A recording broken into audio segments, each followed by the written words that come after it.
for the delay, and apologies to all audience for this hitch. It happens. Murphy's Law. Anything that can go wrong will go wrong at the worst possible time. So Great. yes, thanks Ali, and thank you very much everybody for joining in. I'll be, so because we've lost about 10 minutes, I'll shorten a couple of extra details from the presentation. So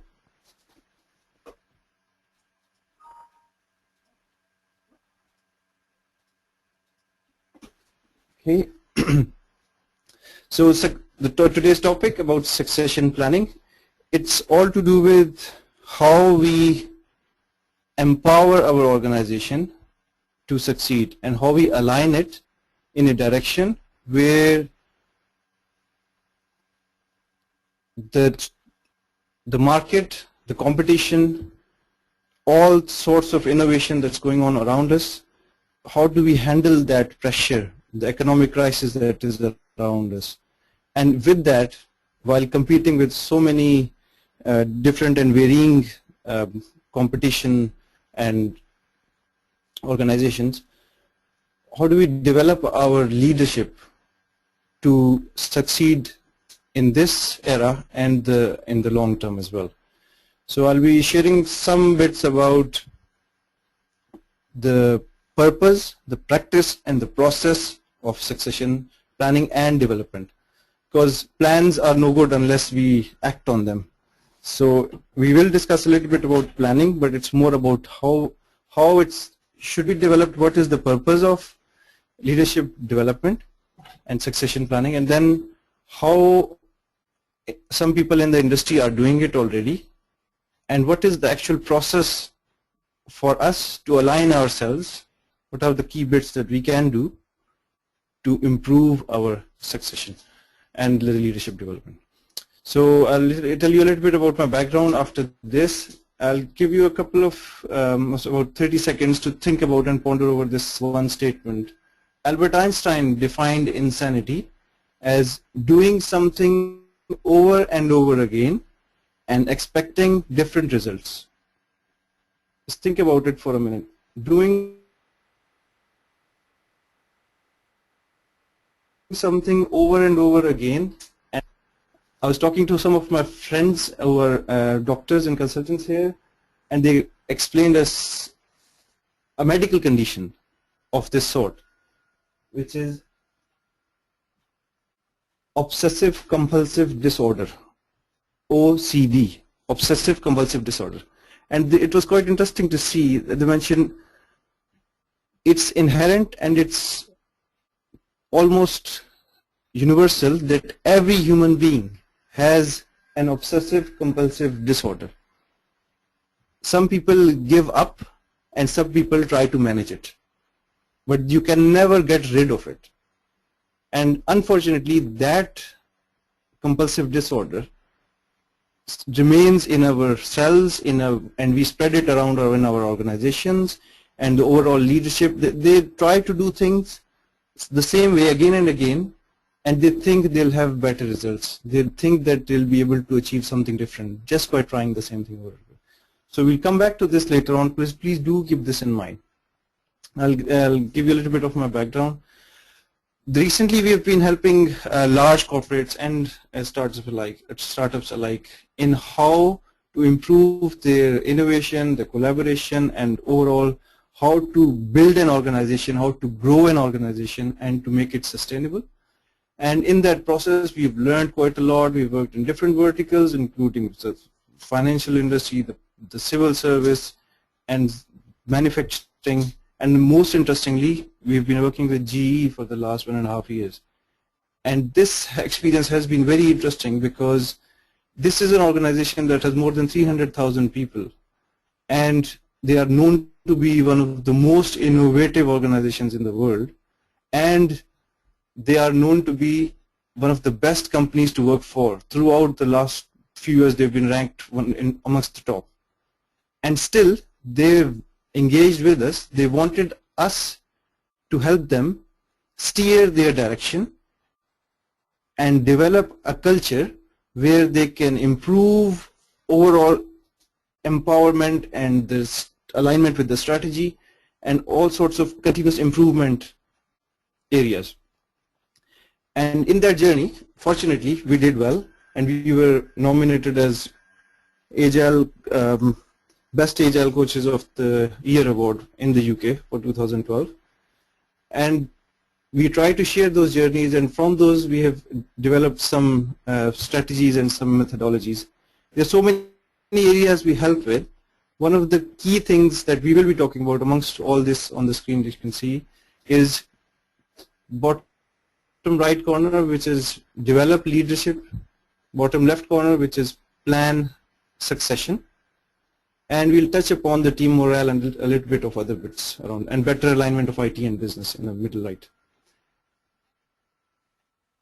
The way we do things is we assess, we go find the ground reality and prepare a strategy in collaboration, and we are always on the ground with you, trying to help you do it right on the in the working area yourself, working with the executives, with the teams, and all sorts of different scenarios. But we do not just train you and go away. We actually train and coach you in the live setting. So it's not just theoretical. We do give practical advice and work with you as well. So we've been working in this South Asian region, the Eastern Middle East Asia, and then in Europe.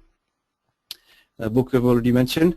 One thing I'll mention here, and we might come back to this in the end, our coaching model is quite unique because we offer the virtual sessions online through us for one-to-one discussions on real-world problems, and then face-to-face value is so critical. We actually fly into the countries where there is need with the companies, spend time with them, and it's an iterative model where we engage with you regularly, once a month, twice a month, whatever suits for a week or a couple of weeks. And that has given the best value to the organizations who have worked with us. Sometimes in the initial days we work with them for a month, sometimes it's less than that. So I'll jump right into the topic, and that is the purpose.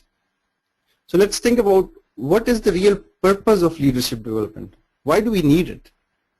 People would say, oh yes, because our current leadership is going to retire soon and we need the top leadership to take over and grow the organization further, or at least sustain it.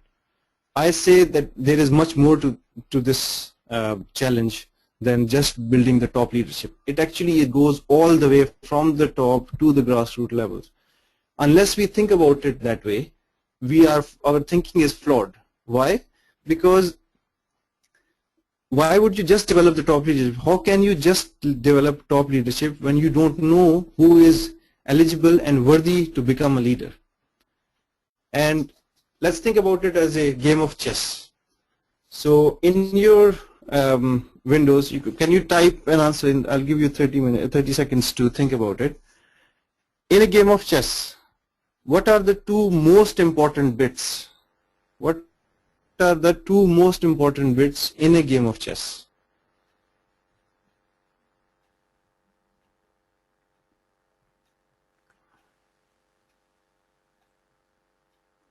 Okay, we have, says planning, somebody wrote queen and the horse, defense,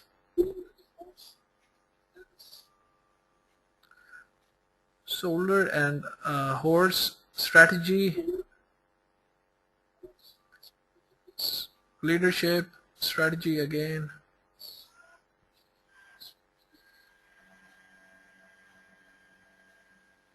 horse and solver. Okay, so whenever I ask a question for the first time to an audience like this, it's quite interesting. It's a paradoxical question, so I wasn't expecting any concrete answer, or there is no right answer for this.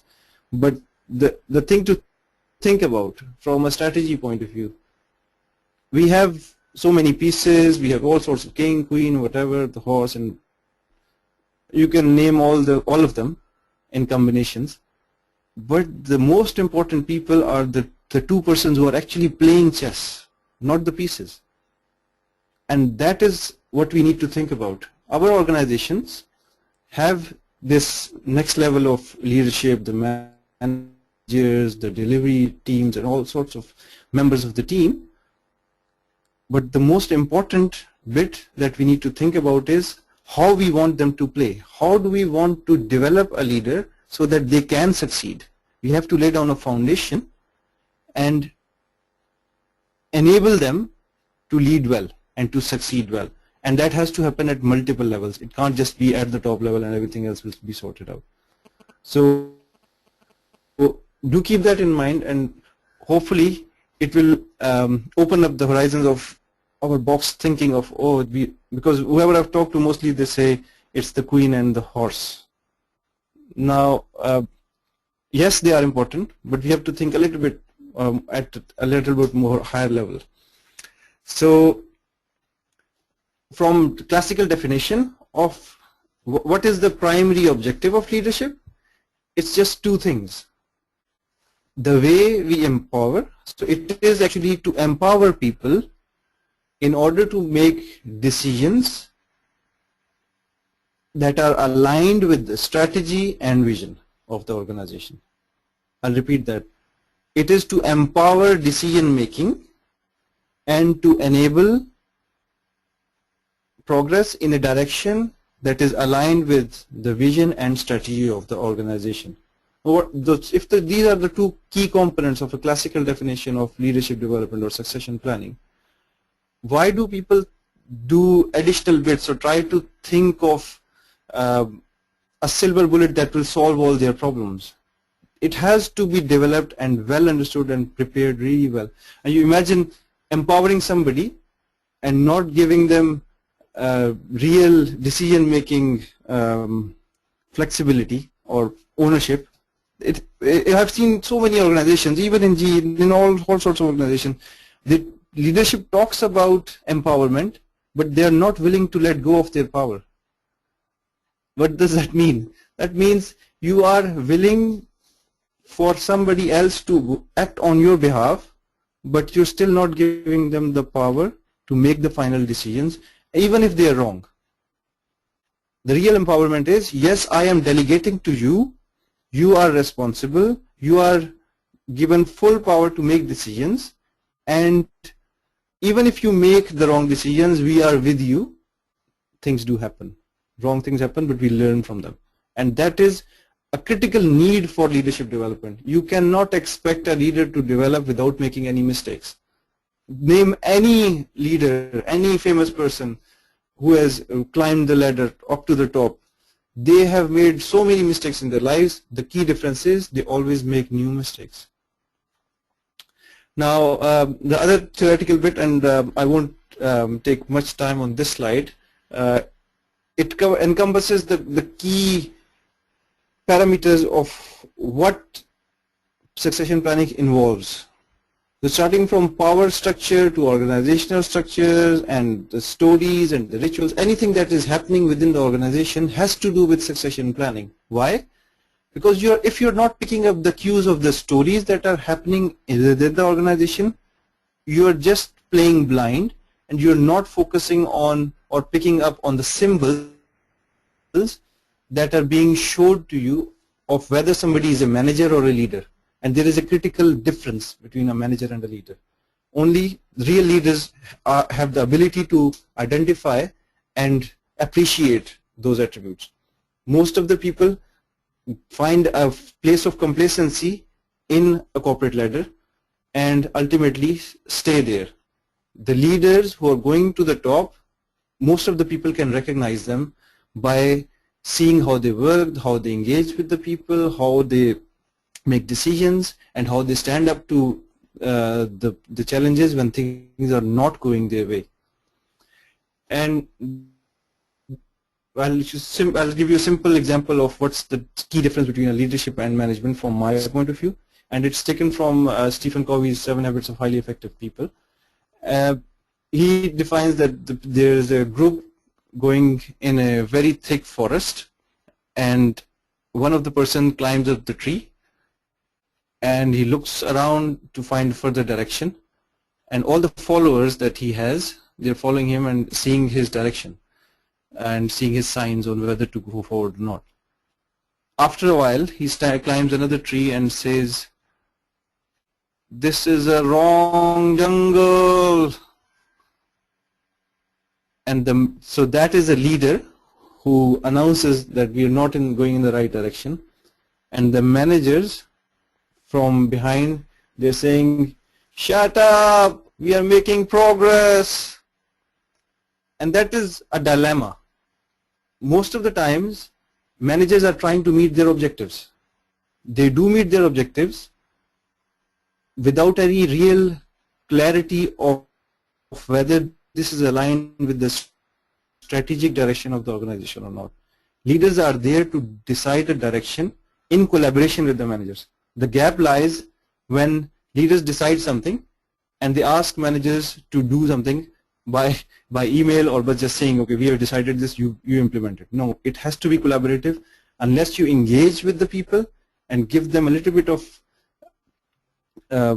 empowerment by discussion, at least, you'll find much more success. There's a higher rate of success in getting results and getting the organization developed.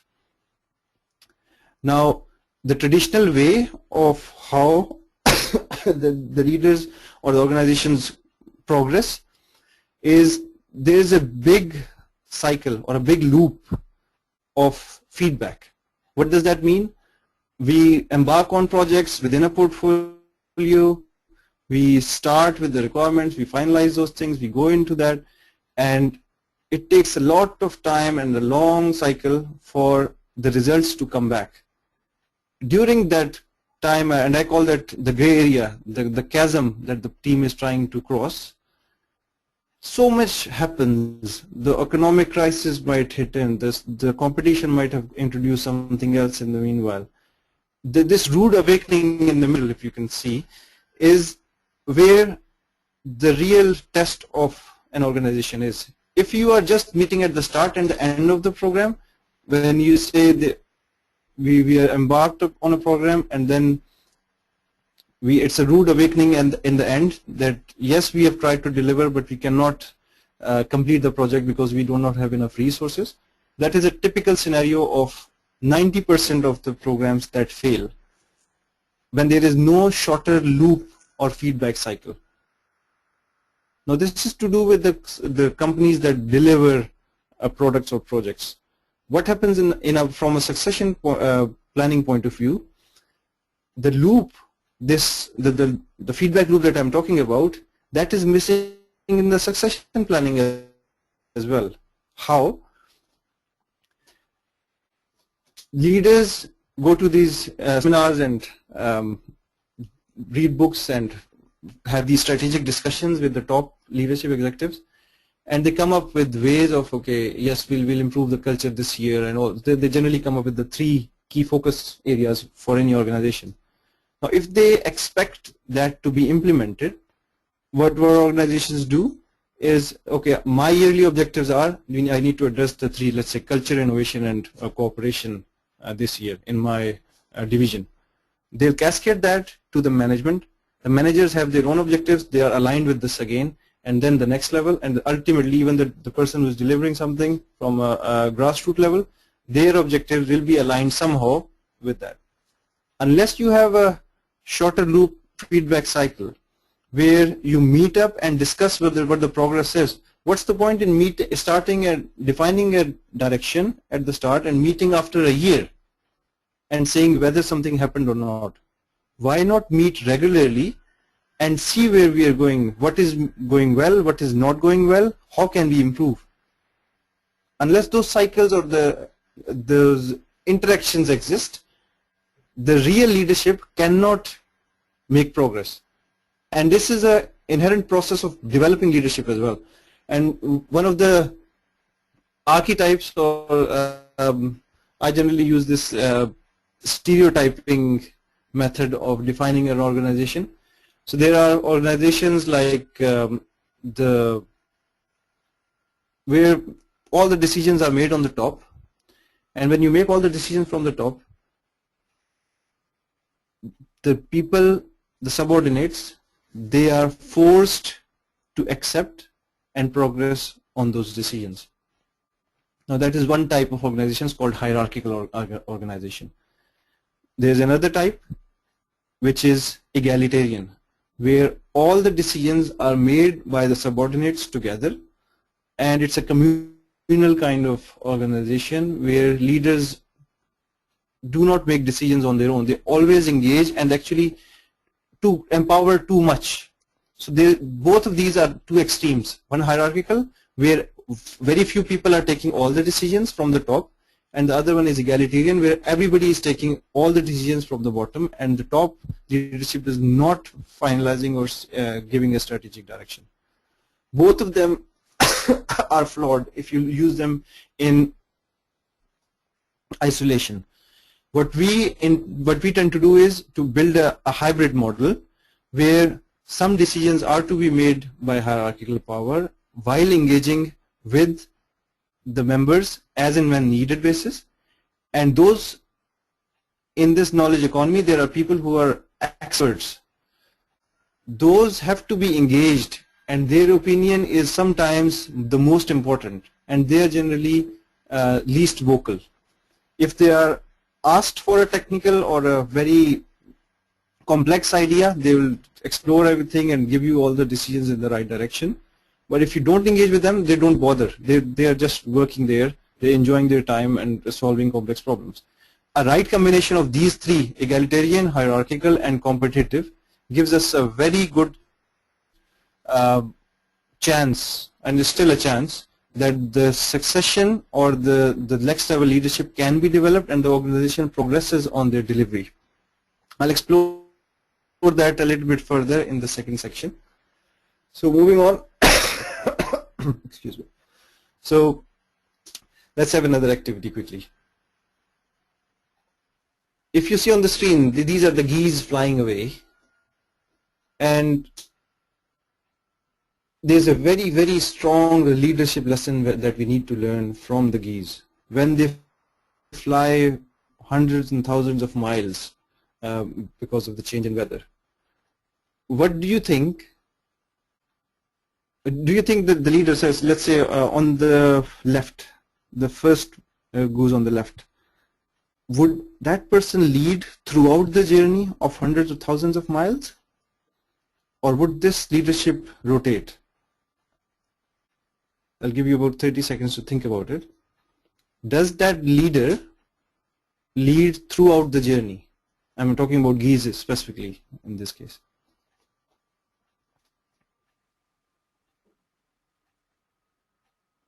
You are saying it is rotating leadership, they rotate.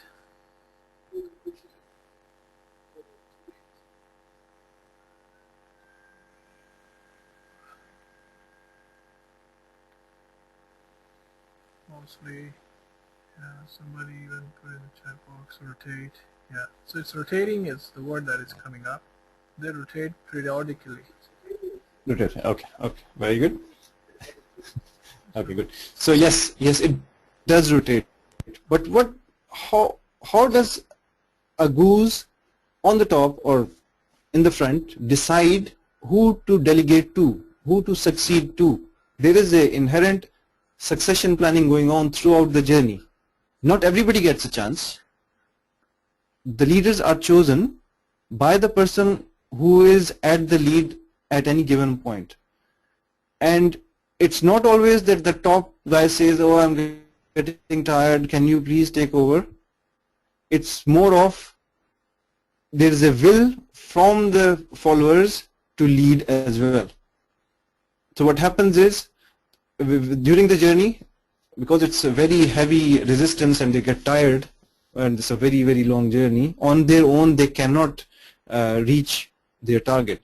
So they go together and they help each other. And the way they cut the air, it helps and reduces the overall impact on their flight. And somebody is leading and the followers can see that he's getting a little bit tired. So one of them, they just fly faster and they swipe over. Now there is a kind of a relay race going on. But not everybody will go up and say, yes, I'm willing, or I'll just take over now. I want to help you. There are so many people who want to help, but they do not have all the qualities to lead large organizations. And we have so many lessons to draw from this. The leaders have to recognize who has the ability and who has the will to take over. And that happens at all levels within the organization. So it could be a team lead for a smaller team, then a leader manager of a bigger team group, and then the site lead, and all sorts of people. And their peers would notice whether this person has the will and the ability to lead. So that's the first key message. The purpose of leadership is to empower, and we need to empower to make strategic decisions that are aligned with the vision. If we succeed in understanding what it really means, we actually have half of the problems sorted. The dilemma is most of the people do not understand this. Most of the people or organizations think that they can structure their learning or education system and they can convert managers into leaders, which is a fallacy, because leaders, okay, they definitely need knowledge, they definitely need all the good skills that that role needs, but that internal will to do things, to take over, to lead, to show direction, it is a huge challenge, and not everybody can really make a difference in that role. So going on to the next one, which is, what is the practice of leadership development? How is it happening in some of the organizations, and what lessons can we draw from that? In this entrepreneurial world, smaller organizations are growing, suddenly becoming market leaders. You compare so many scenarios from Facebook to Google to Amazon to all sorts of organizations, and so they're all started from a very small startup and then sustained for a while, and then they kept innovating. So that's one group, and then the other group would be the Samsungs and the Apples and all those organizations like Virgin Group, who have been developing in a different way. They are giants already, and they keep innovating as well. So either you are coming from the scratch, or you're already a huge corporate. Now, these two, there is a reason why I've put these two in parallel. Now, Richard Branson, and I use this example quite often, he started about 400 companies in his lifetime, and he hasn't stopped yet. He's continuing with more innovation. Every now and then he'll come up with an idea and discuss with the team, and he'll empower them to make decisions, make mistakes, learn from them, move on. And that's why you can see more than 20-25 companies that are really successful, and the rest, they were failures, they are history, they are not talked about, and they were just there for learning the lesson. Now, in this process of building the Virgin Group, Richard Branson went through all sorts of learning and succession planning exercise. When something worked well from them, he persevered, he developed the team further, he empowered the team in a direction, and in a while they realized there is so much competition, let's move on, let's try to innovate further. So they might pivot. Pivoting is you are going in a direction that is slightly different from your original plan, and you come up and try a few things in a similar direction. And that is how he took over the Virgin Media Group in the UK. NTL used to be struggling, and they had market share, but the way Virgin took over, and now it's the market leader of fiber optics in the UK. How it happened? It's all to do with his perseverance and pivoting, and the way he empowers his leaders, and that his choice is very, very complex. He's a natural. It depends on his natural instinct to choose his leaders, and he has been running some programs for that as well, like apprentices. So all that has been happening in the Virgin Group. Now that is what I call a system or an institution that builds organizations. On the other hand, on the right, Mona Lisa, okay, it has been one of the marvels of this world. Da Vinci produced so many things, so many nice things, and some things were not talked about and they were useless as well. So he kept on learning. But an artist tries things and he is tied to his own limitations because his output is dependent on only one person. They have linear time available. Whatever they produce, they might spend days, years, sorry, days, months or years on a piece of art, but ultimately their time is linear. You won't just say, I will be training my staff to become very good artists, and some of the artists who I will develop, if they make some nice painting, I'll put my signature on it. That's not how real artists work. So it's a completely different model. Their success and their succession is planned differently. For Virgin Group, it would be more of you learn from the mistakes, how you deal with the customers, how you come up with the new ideas and all sorts of things, and you develop leaders and you progress them and you give them further empowerment. For artists, it's completely different, where the success of an artist is the fame of even one masterpiece, and then how the industry recognizes them and how many people are willing to learn from them. So it's a linear model, where the other one is a multiplex model.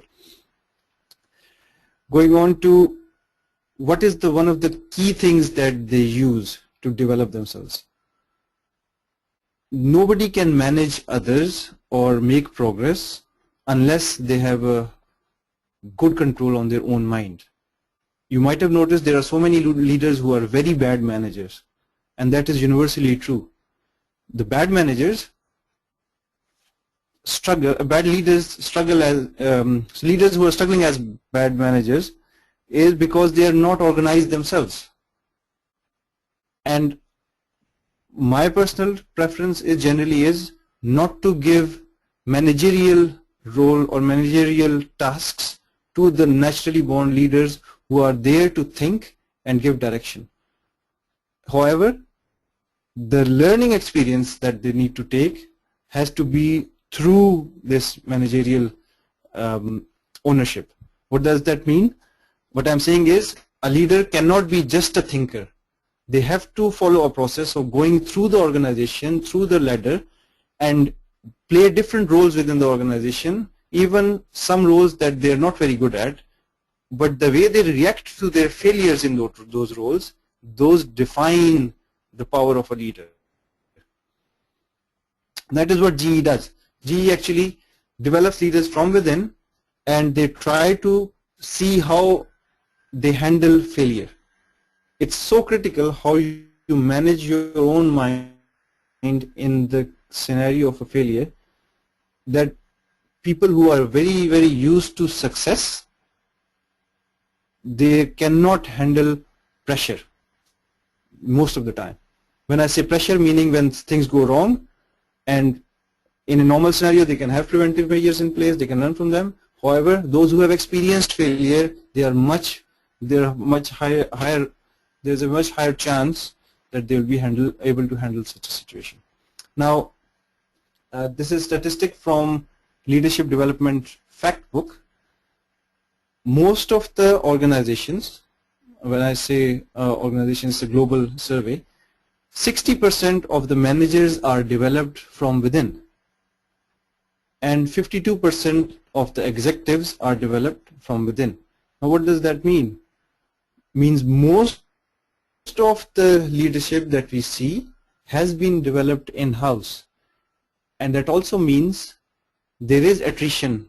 You do bring external leaders as well within the organization. So we can emphasize as much as we want in developing leaders ourselves from within, but we cannot get away from the fact that sometimes shock therapy is critical. Sometimes a leader from another organization needs to get in and shake the floor, wake the organization up, because organization, whenever they go into complacency, they are very slow in making progress, and ultimately find a cozy carpet to sleep on. And the moment you find your teams on a cozy carpet, the organization stalls. I will touch upon this in a minute, but when we are going for a change program, the problem or the biggest challenge that we see is people try to just say, okay, we'll get a new manager or a new leader and everything will be okay. No, it cannot be okay. We need to plan a change very thoroughly and in much further level of detail than just bringing structures. We need to think about the culture of the organization, how things are going inside, what are the traditions, all sorts of things that you see on the left. These things, if you do not give value to them and bring a person from outside and think that you can make a change, you're bound to fail. And that there is a reason why I say that. Standard & Poor's gives the rankings of lifespans of organizations who enter that. So these are the top 500 companies, let's say. Standard & Poor's would give them a rating, and whenever they used to give a rating to an organization of entering into this S&P 500 index, they would stay there for 25 to 35 years.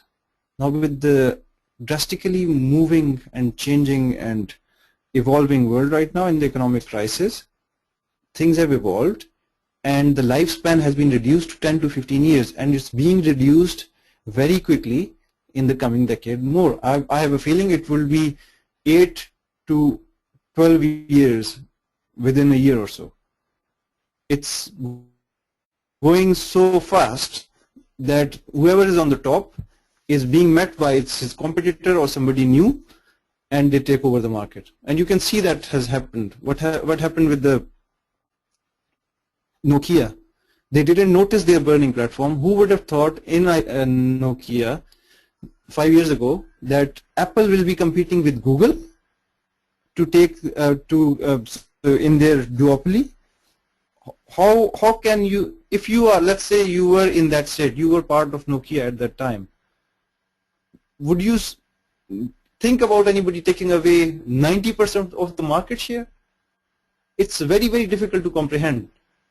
They owned the market, but they didn't notice that their platform was burning, and they didn't innovate enough, and suddenly Apple came in, created a market, an ecosystem, and then Samsung and Google came in. They compared the Apple's ecosystem, and now they are competing for major market share, and Nokia is trailing.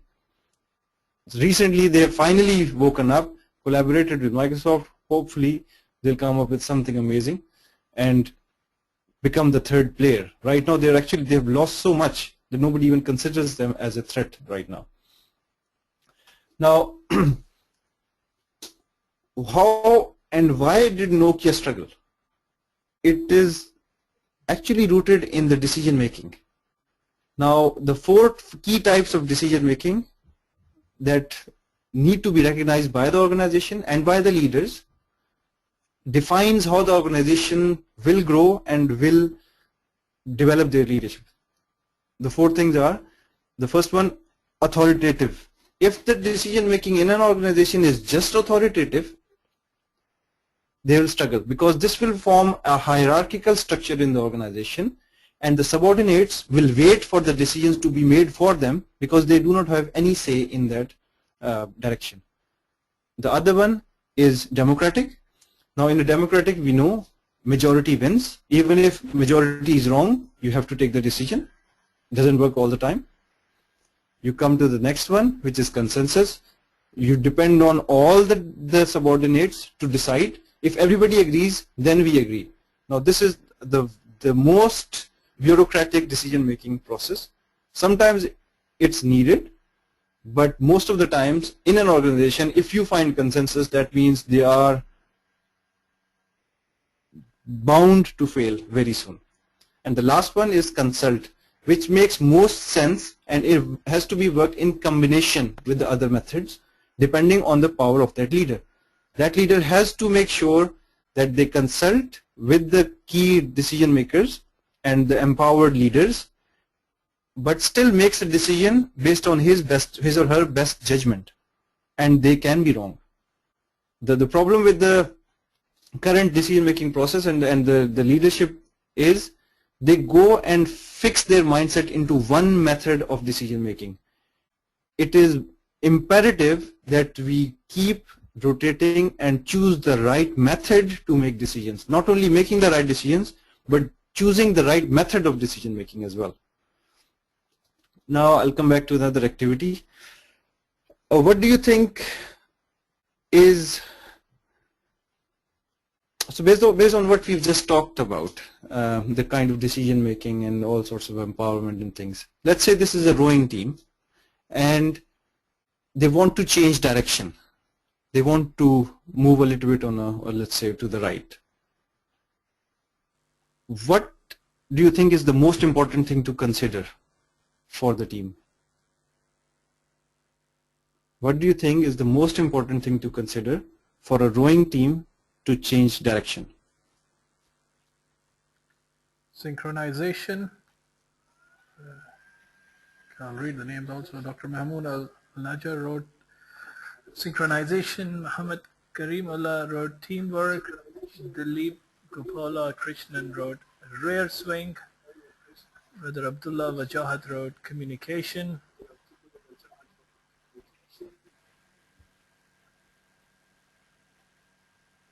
Okay. So I need to save a little bit of time, but okay. So thanks for that. Decision and teamwork. Yes. So for this flow to continue, their synchronization is critical. And when you say synchronization, what does that mean from an organization point of view? If a decision has been made, and hopefully that was made in consultation with the leadership at multiple levels, those decisions need to be cascaded well and communicated well, and they have to be in sync with each other. So if one is going to make a decision, they need to talk about it with others before just jumping into it. And there should be a feedback option as well.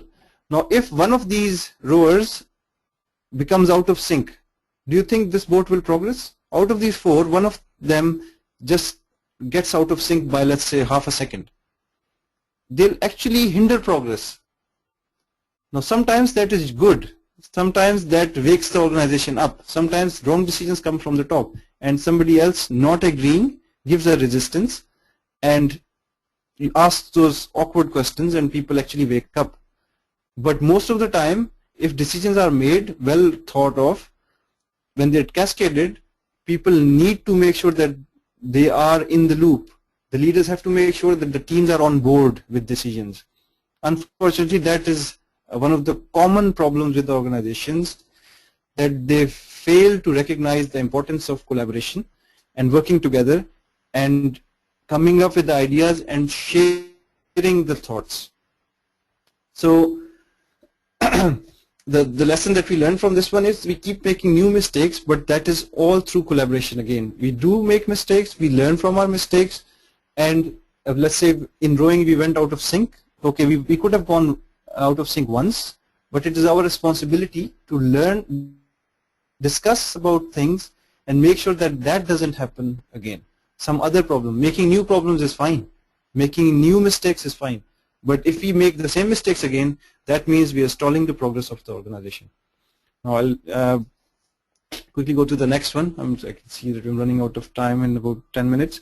So what's the process? How do we develop it? What are the key bits that we need in a leader? We've talked about what the industry needs, what the industry does, and what is the purpose of leadership development or succession planning. But what's the process? What are the key bits? And I mentioned this in the start. There are hundreds of thousands of organizations that are stuck in a situation that is shown on the right, which is up in a pan, and they do not realize that they are being boiled. And for the benefit of those who do not know, if you put a frog, if you throw a frog in a boiling water, it will immediately jump out to save its life. Immediately jump out, and it will feel the shock. It will try to make adjustments, try to make make it work, that he saves his life. Now, on the other hand, you put the same frog in a pan of water and you start boiling it, it will die there. It will not recognize, it will not realize whether he's going to die or not. He'll actually be boiled inside. And that is what happens with the organizations.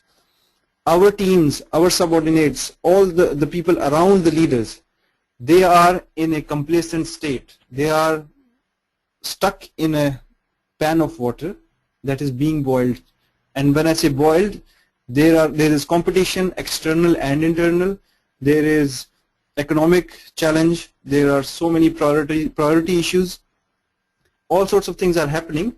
If we are complacent, we are actually aiming for suicide. So the key thing is to keep trying and giving shock therapy to the people who are complacent in the organizations. What does that mean? So this is quite controversial. I'll explain that a little bit. When we are trying to develop leaders, sometimes, and I give you the statistics of 52% of the leaders are actually homegrown. They are developed within the organization. What happens to the 48%? They are the ones who are actually there for shock therapy. They come in, they make drastic changes, and they are not necessarily from the same background. They do not know all the cultural things that I mentioned in the earlier slides as well, where the traditions and all the cultural bits that are hidden within the organization. Somebody coming from outside is actually a fresh pair of eyes. They look at it, they see, they recognize, they define, they measure, they analyze, they implement, and they control the organization in a different way. And that sometimes is very, very useful and actually sometimes critical for that to happen. In other scenarios, homegrown leaders are very loyal, they understand the culture very well, and those who can really control the box thinking. So if you're working in an organization, let's say for 10 years or let's say 15 years, the culture will try to box your mindset. The traditions will make you think in a very specific direction, use this very specific language. The real leaders, people recognize them because they are not willing to let go of their innovative mindset.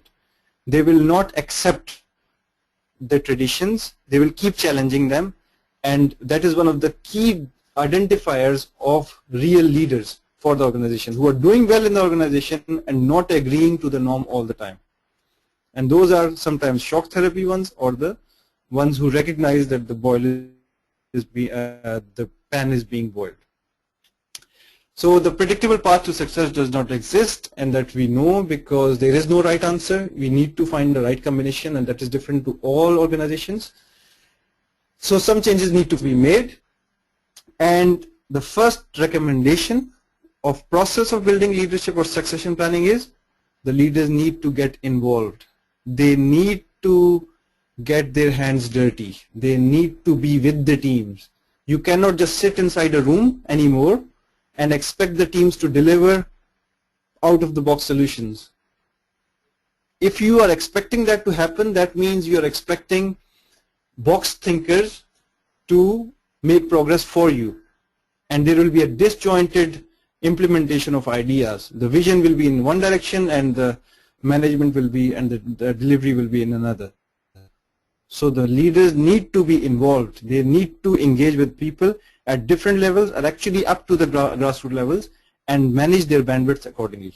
And there are ways that we have come up with and we've helped the organization with on how to get that sorted within the given bandwidth. We know executives are very, very busy, leaders do not have enough time to meet the teams, but it's imperative, it's the survival tactic. It's not a luxury anymore, and we need to make sure that we engage with them on any key possibility, and that is through some show and tells and some brainstorming, KJ analysis, and things we do with the organizations, and that doesn't take long. Even if it's 1 hour a week for a team, that's very, very useful, and the team feels so much better when leaders are there in the room. The second, so following up on the first one, so getting involved means get engaged in discussions, and discussions, according to this slide, and I've got a blog post on that as well, on my blog agileelements.com. It proves scientifically that the best way to communicate, the most effective communication is face-to-face with a whiteboard. No virtual sessions, no telephonic conversation, nothing else can produce better results or create more ideas than a whiteboard and a face-to-face discussion. And during the discussions, we need to pick up the marker and draw something on the board. And that plays a vital role in the way we coach teams as well. We put whiteboards all across the rooms and in the corridors and even in the kitchens. And whenever people are talking about anything, they just have things handy to draw things, because it's natural inclination for the mind to think in those terms. And if we have a whiteboard in place, the discussion becomes very, very rich and very useful as well. So the next one, so collaboration again. We use collaborative models like KJ analysis, what I mentioned earlier. We do portfolio prioritization exercises. We've done it with hundreds of people in the room. We've done 20, 30, depending on the type of leadership that we need to recognize. And these sessions, if there are with delivery teams, the leaders have to be there, not necessarily for the whole session, but occasionally they walk in, and that's a planned interaction to get the best value. The team feels empowered to make the decisions, the leader feels engaged, and they actually get the reality on the ground through those sessions as well. The model that we use sometimes to improve the communication is continuous, and it's more of continuous innovation and disciplined execution that I use as a term for recognizing or defining my passion. And that's how we help the organization as well. We do not just meet at the start and in the end. The teams do not meet their leaders or the product owners or the business side once every year. They meet every 2 weeks, every 6 months, every 3 months. So it's a continuous meeting, and you meet for about an hour every month or 2 weeks, every 2 weeks, and then depending on the boundary of that iteration, you have different activities that are planned to have fun, share the ideas, and learn from the mistakes. The key lesson from this iterative model is we meet regularly, we learn from we discuss our mistakes or the things that didn't go well, and we learn from them, and we take actions on them on how to prevent that situation. And the team takes ownership, and the leadership is the team feels empowered, and those who take it seriously, you can see the signs of their potential leadership skill, and the organization can then focus on them. Those who are thinking outside the box, they're trying to prevent situations, prevent the problems and falling into the same trap again, and making sure that we make new mistakes, not following the old ones. So these are the third one, which is meet iteratively and learn from the mistakes by meeting regularly and discussing the problems. So the last activity for today, and I'll wrap up after that. What would be the one thing you would do tomorrow when you go back to work that can make a difference? What is the one thing you can do tomorrow? And that has to be tangible, one small step that you can take. I'm not saying go and change the direction of your company. Just one thing within your power that you would do differently tomorrow, and that can make a difference. Yes, leave about 30 seconds you're for saying Dr. Mamoon Al-Najjar wrote, engage with my team. Brother Karimullah wrote, consultation. So far 2 comments are received.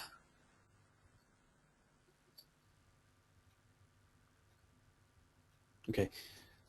So while others type, I'll shed some light on those two. So engage with the team. Yeah, we have another one. Empower my team. There are so many ways to engage with the team. To feel decisive by Brother Ahmed Azal Arab. Feel more decisive. Okay. Meeting with team. Yes. Yeah. So I think one thing that I would recommend, the key bit that we need to recognize is everybody has power. Everybody has the power to become a leader. Everybody has the strength to become a leader. People say leaders are naturally born. Yes, they are, but you can develop as a leader as well. Anybody can, as long as you're put in the right environment. and to enable real succession planning and to make sure that leaders are developing naturally, not necessarily those who have been gifted are the leaders. No, we can develop more leaders by creating the right environment, and the way we engage and we help the teams is making it more iterative and incremental. And the methodologies we help with, as I mentioned earlier, it's all to do with how the teams can engage with their next level and their next level and up to whatever level you want. And they have the power, they feel the power of changing the direction of the products and the projects and keep learning from mistakes together. What you can do is think about it and read about one of the topics that I recently wrote about. It's called personal discipline, and it's to do with Kanban. You can, if you discipline your life, your personal life well, you are bound to have an impact around you, and you are bound to improve the overall flow around you at work as well. And if you are in the right environment, the people around you will recognize that this person has the ability to organize him or herself, and the attributes you need to make that happen. Again, you need to get involved. You cannot create a gap between you and the delivery teams or the project teams. Or if you are the leader, the top leader, you cannot just stay away from the project managers in the grassroots level. You need to engage with them in a structured way and create an inclusive environment and discuss those things regularly. And Jim Collins, a very famous author on this topic, he mentioned the real top leaders are the ones who have this will to do things, this internal passion, and the humility. So, and humility can be developed as long as we can control our ego. And how we control our ego? We get engaged with the people. We collaboratively work, especially when a leader makes a mistake in a group setting. When I say mistake, meaning a silly mistake. And everybody is a human being, they do make mistakes. The way you handle that mistake in a team defines you. And that is the definition of a true leader, who takes it gracefully, enjoys or laughs at his or her own mistake with the team, and moves on. And the final thing I would again say is, it's the humility and will that will bring the real leaders up. And that will happen through innovative, iterative and incremental collaboration. So we need to nurture our leaders with humility. And to sum it up, summarize, this is the last slide, and I'll pass it on to Ali after this. What we talked about today were three things. The first was the purpose of leadership development. The second one was the process, the second one was the practice, and the third one was process. And with the purpose, we need to empower to make strategic decisions. Then with the practice, we need to keep making new mistakes. And with the process, we need to nurture leaders with humility. And that is all through iterative, incremental, and collaborative methodologies that we help the organizations with. Okay. Thanks, Ali, and I'll pass it on to you for questions. Thank you very much, Brother Naveed Khwaja, for a very, very comprehensive and elaborative presentation. Folks, we are now open for Q&A. I'm seeing a couple of you have already posted a few questions in the chat box. However, if you wish to speak to Mr. Khwaja and ask a question through an audio, please feel free to raise your hand, and I will be able to give you a chance to speak to him. I see there are already a couple of hands raised, so let me go and see if I can unmute you.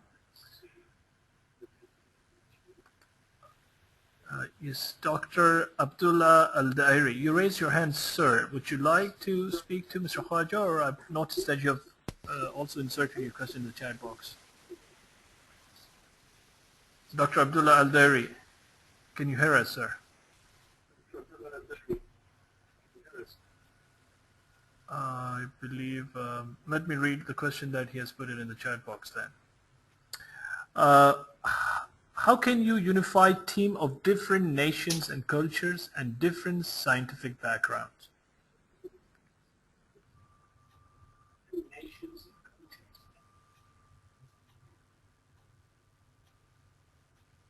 So the question was, how can we Unify. engage teams from different cultures? Unify, okay. Okay, yes. So if I understand this correctly, Yes. out and offshoring is a burning question all the time, especially measuring the benefit of it, because in the start, organizations go in this outsourcing model, find an outsourcing partner, and with the passage of time they realize it's not the real benefit that they intended to get. And the way we engage with that is, again, have inch pebbles in place. We need to iteratively meet with the external teams, outsourcing teams, and we have introduced so many things. Any organization that we've been to, I have never been to any client who has not struggled with the outsourced team. And generally it's a kind of a blame culture. The on-site team says the offshore team doesn't respond or they're not engaging with us, and vice versa. So it's a natural phenomena that if it's out of the sight, it's out of the mind. The way we do it is, okay, it's impossible to have the outsourced team meet the on-site team regularly, let's say every month or so, physically. So why not arrange virtual visual sessions? And I emphasize on that, visual sessions. What we do is we have these daily scrums, and every day the team meets for 15 minutes, start of the day. And when I say meet, there is a visual communication. So the on-site team gathers in a room and they have a big screen with the video conferencing equipment, and they can see the other team and vice versa. And everybody gets to talk about what they completed yesterday, what they intend to do today, and any barriers. And they have to answer these 3 questions in about 30 seconds. So you cannot just discuss all level of details. You can just say what I completed yesterday, what I intend to do today, and any blockers. If there are blockers, there is a facilitator in place who takes those actions and talks about it at the end of the session. And we have to finish that meeting in 15 minutes. That's a rule. And the teams are generally 10 people. So within 10 minutes, we complete the rounds, we capture all the actions, and we actually have the time to discuss any change in direction or any critical barrier that was raised yesterday. So there are escalation boards in place, and it's a whole system. Obviously, it takes time, and that's how where we come in. We actually come in to the organizations, help you implement those mechanisms to engage with the teams and vice versa. So we go up to even up to the outsourced partners place. We set them up, we coach them, nurture their skill, and then help. And all organizations that we have helped, they have seen amazing results and amazing engagement, and even especially if there is a language barrier. So cultures are always different, but even there is a language barrier. There are accent issues, all sorts of things. There used to be barriers, and after these arrangements, because of the visual communication and the open kind of discussion from everybody, those barriers they became secondary. People recognize that these are just blames. The real root cause of these issues was lack of visual communication. So that's one recommendation that I will give you. I hope that answers the question. Certainly hope so. Let's move to another raised hand. Miss Dr. Mamoon Al-Najjar. Dr. Mamoon Al-Najjar, can you hear us? Yeah, Yes, definitely, yeah, very clearly. Introduce yourself. Where are you calling from? First, I'm Dr. Mamoon Al-Najjar. I am the Chief Operating Officer. I'd like to thank Mr. Naveed Khawaja for the very informative presentation. My question is, I'm working as Chief Operating Officer in a multi-business unit network of hospitals. What will be the best first thing to do to synergize these business units in a model of work when it comes to operating a healthcare industry? Okay.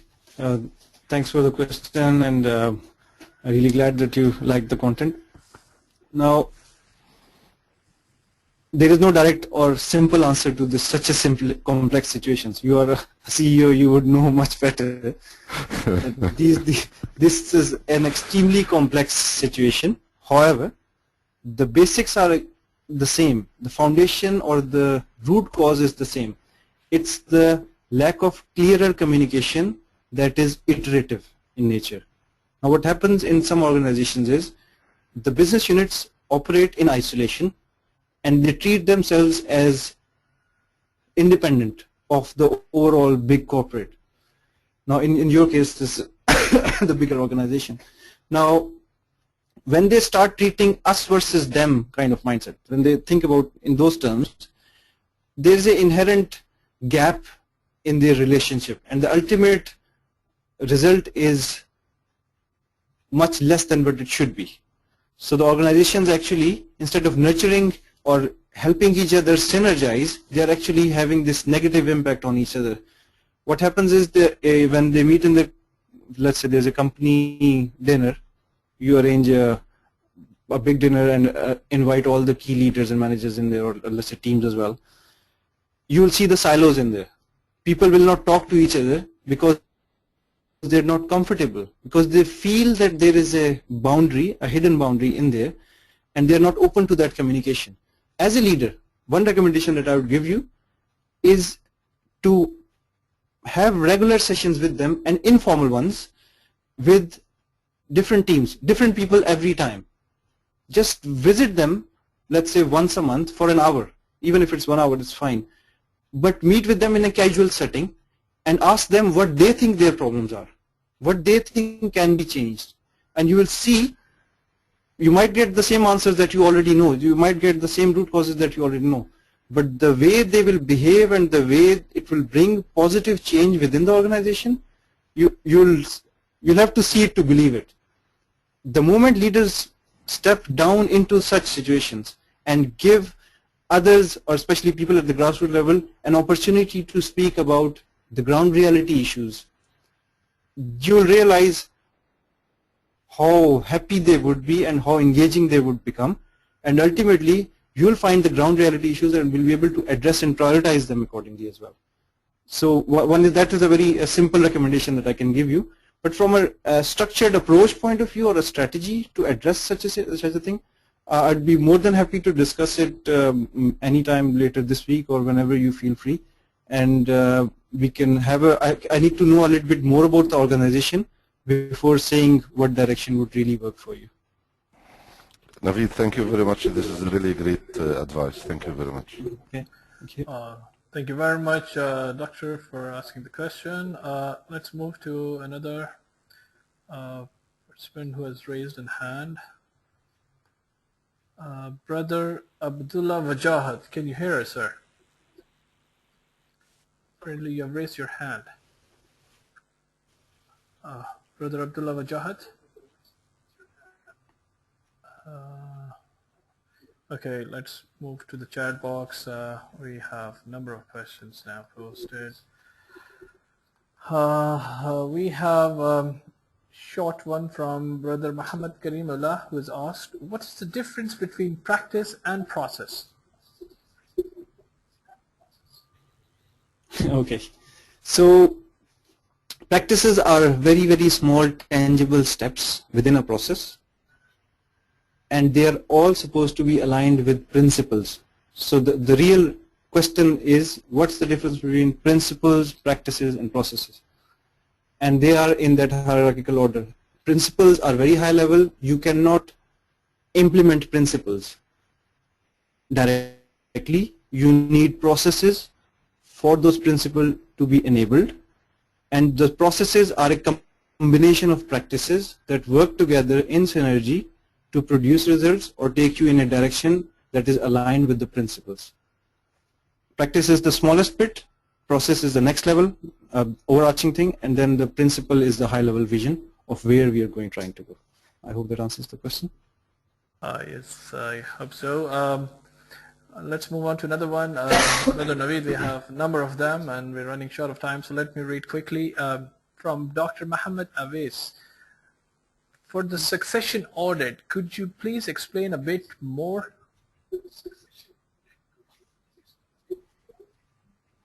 Succession audit. If I understand the question correctly, from Middle East point of view, this audit is different on how it's managed as compared to the Western world. And I have more experience of Western world, but I'll tell you what that is and what works.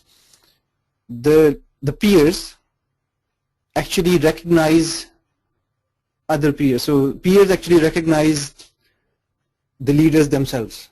And you would know, if you go to a meeting of managers, you would immediately recognize, let's say within half an hour, you'll realize who is a leader and who is just a manager. And when you say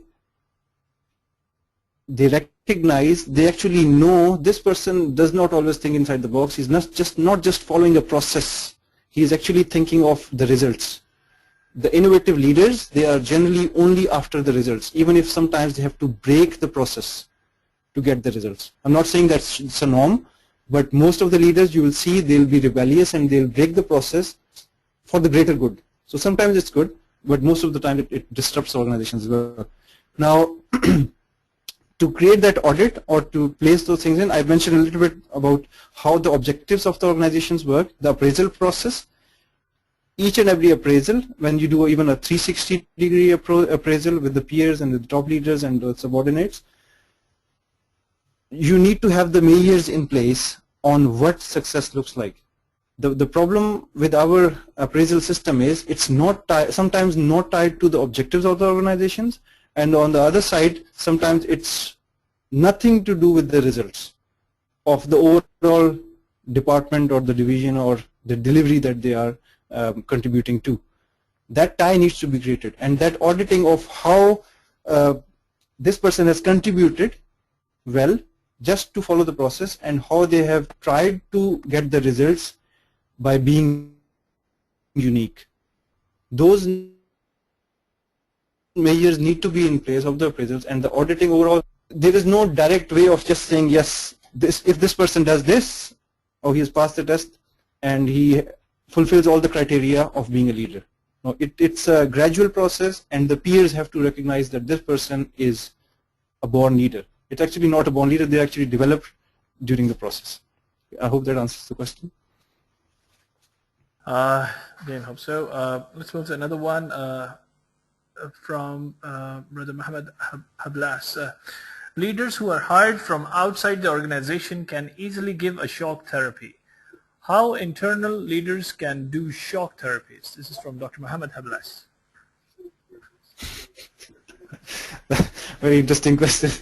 Yes, so I think books are critical, and learning on how organizations or growing organizations have worked in the recent past, it helps. You can see and listen to the stories of the organizations on how someday a person from within the organization went out, listened to a few talks or read a book about a specific way of leadership or some stories, came back and tried to change one thing at a time. The critical bit is, if you want to make a difference, take one step. 1-inch pebble will give you a lot of recognition inside your heart, because all you need is internal passion to make a difference. If you are really inclined to make a difference, just make one small step. And there are so many good small steps you can take. It could be the daily scrum that I mentioned. You just start meeting every day, or let's say every other day for 15 minutes, not wasting time, but actually having a face-to-face time with the team. It could be, and all of these things actually boil up to a shock if you're trying to do it internally. If you are just, please be very careful with that. It's the catch-22. One thing cannot exist without the others. If you are trying to make a big change while being within the organization, you need the opinion leaders and you need the core group with you. You need to engage with them. I am a leader, I have decided something, and this is how it will happen. Within the organization, that's a kind of a suicide, because your peer group might like the idea, but they will start treating you as a threat.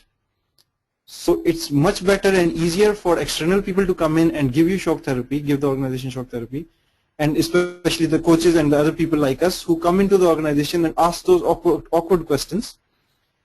And internally, the managers and leaders recognize that, oh, okay, this can work. Let's use these external people to do the shock therapy that we want to give.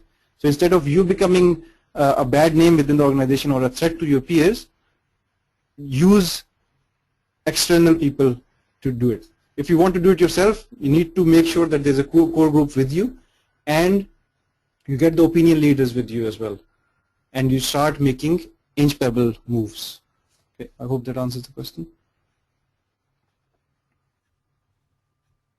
Another one from Brother Sahat Fateh. Who are the most preferred leaders for the organization? Are the ones who are built in internally or attracted from external ones? Or it depends on the situation? Would appreciate a short answer. Oh, yes, yeah. Depends on naturally, it depends on the situation. However, those who have commanding respect in the industry and they are external, when they walk into the room, you can feel the respect from the team to them. So sometimes it's easier for the external person to come in and have an effective change and impact on the team. For the internal ones, it's almost equally effective as well, but that respect has to be gained over decades. It takes a lot of time for the internal people to become change catalysts and leaders from within. But those who have developed themselves into that role, they have immense respect from the teams. They're not everybody follows them or loves them, but those who count, they do. And that is the key difference. The opinion leaders will be with you and actually follow you and make the change that you're intending to happen. They'll make that happen. Whereas if it's external and well recognized from the industry, there's a natural gap and you'll give them benefit of the doubt. So that sometimes helps. But again, it depends on the situation. Okay, thank you. Question from Brother Ahmed Izal Arab. What seems more wise for a group long distance trip, to decide ahead about the successive leaders, or for the one in lead to choose the next one to lead? So it's a bit a tricky one. If I understand the question, it's a bit. Yeah, let me repeat it. Let me repeat it again. What seems more wise for a group long distance trip, to decide ahead about the successive leaders, or for the one in lead to choose the next one to lead? I think is relevant to the geese traveling. Oh no, definitely the first one. Yeah. Oh, no, definitely the first one. So I think it's a sunnah as well. When we are supposed to judge anybody, we need to know whether we have to travel with them, we have to do business with them, and we need to know them, and then we can actually say whether this person is worth doing business with or being friends with, or you can actually depend on them. Same goes with our collaborative sessions that I'm mentioning. In those journeys, especially if there's a group meeting, you go into the meeting together, you stay there. Let's say it's an off site or outside the city reunion of the company, and you are trying to identify top leaders in there. You actually realize and recognize the humble people with humility, with immense power, but amazing will and passion as well. So collaboration is critical. Unfortunately, that's not the only way to solve this problem. This situation of choosing a leader, if you are, let's say, a COO or at that C-level leadership of an organization, you have to be very, very careful not to impose an idea directly. However, the team or the subordinates need to recognize that if this person makes a decision, it will be well thought out as well. So it's a two-way thing. We need to be careful, we need to make decisions sometimes, but it's much better to be able to consult and collaboratively agree on something. And that's a long-lasting decision rather than just putting people off and just creating animosity within the organization. So I hope that answers the question. Sure. One last question from Brother Shoaib Akhtar. If an organization does not have succession planning, what areas or alternates it starts working on to fill the gap? So if you don't, I take it that if an organization doesn't have a formal succession planning, then what to do, or where to start? Alternates, yeah. And my basic, so to finding an alternative, again, it's all to do with the collaborative and iterative communication. The moment you say there is a succession planning or a succession leadership succession planning in place or a plan in place, what does that actually mean? That means you know there is a need, there will be a gap, there is a gap that we need to fill. What would you think about an organization that doesn't recognize this as a need? That means they are just acting like an ostrich who just puts the head inside the sand and assumes that all the dangers are gone. For us, we need to recognize if there is a need, we need to make sure we have some kind of collaborative setup, some kind of collaborative communication that happens regularly. That will give you natural leaders that will enable the peers to identify the real leaders. If we work in silos, the gap will continue, and suddenly there will be an aging problem. The existing leadership will be near retirement, and there will be no proper leadership being prepared as a succession. You could have so many managers, but even if all managers gather, you still need leader managers to go forward. Now, the one step that I would recommend is have a bi-weekly, which is every 2 weeks, some leaders and the team meets informally. Here, what happens is people gather in a sprint review session. That's one of the methodology bits that we do as well. Again, you have those daily scrums and the daily meetings, and then this is every 2 weeks you gather again and you say what progress have we made. You show something working, you show a demo, and during those discussions you come up with new ideas or a direction, and you learn. There's a part of that session that says what went well, what didn't go well, and what can be improved. And then you see how people engage in that session.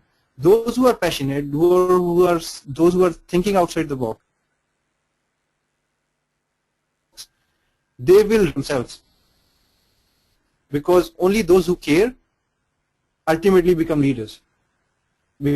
Because you are thinking outside the box, the system doesn't support it, you are trying to come up with a solution to a problem that is apparently non-existent. So one recommendation is, again, every 2 weeks you meet in an informal setting and discuss what can be improved. And you take that action, and when you meet next time, you discuss what was agreed, who took that action, what has happened. And those who would naturally pick up those actions and address them, you have your leaders in the making. That's one way to do it. There are so many other ways as well. I hope that answers the question. Well, indeed, and that really brings us towards the end of the webinar. Before I conclude, Mr. Khwaja, just want to quickly share, it's interesting that I came across a verse from Al-Quran where I thought that I took some inspiration on the leadership traits, and I would like to read it over. It's the 2nd chapter, verse 247. It's related to the kingship of Talut. The word says, "And their prophet said to them, indeed Allah has sent Talut's soul as your king. They said, why should he have kingship over us, whereas we deserve the kingship more than he? And nor has he been given enough wealth. He said, Indeed, Allah has chosen him above you and has bestowed him with vast knowledge and physique. And Allah may bestow his kingdom on whomever he wills, and Allah is most capable, all-knowing. So, interestingly, I think the two major traits which I took the inspiration was the knowledge and physique, which is a stature or the bravery as well in the leadership's traits from this verse. And with that, I would like to conclude, and thank you very much, Mr. Khwaja, for your very interactive thoughts. Indeed, it turned out to be a very participatory session for all of us. We struggled in the beginning to let you log in, but alhamdulillah, it turned out to be fine. And we'd rather spend about an hour and a half now. So once again, thank you very much, and thank you to all of those who participated and made this session quite an interactive for all of us. Any conclusion remarks or notes you would like to give, Mr. Khwaja? Yes, so if you have, so all the audience, anybody who wants further discussion, who wants any ideas or just wants to have a chat on what they feel their problems in the organization are, I'm more than happy to answer them. You could send me an email. The email is on the screen right now. You can get contact details from me. When you send me an email, I'll respond with all my contact details as well. You can arrange a half an hour session over the phone or a Skype, and we can discuss them. You're most welcome. The other bit is, I'll conclude with this, my own quotation, which I've evolved from the Einstein's one is, if we are just iterative, we have fallen into the trap of insanity. It is the iterative and incremental that helps us make progress. Brilliant, beautiful. Thank you very much, sir, once again, and thank you all. Please, you will be receiving an email, a follow-up email for the evaluation of this webinar, so we would appreciate if you could share your feedback and input with us. You can always join our community, which is at community.mile.org.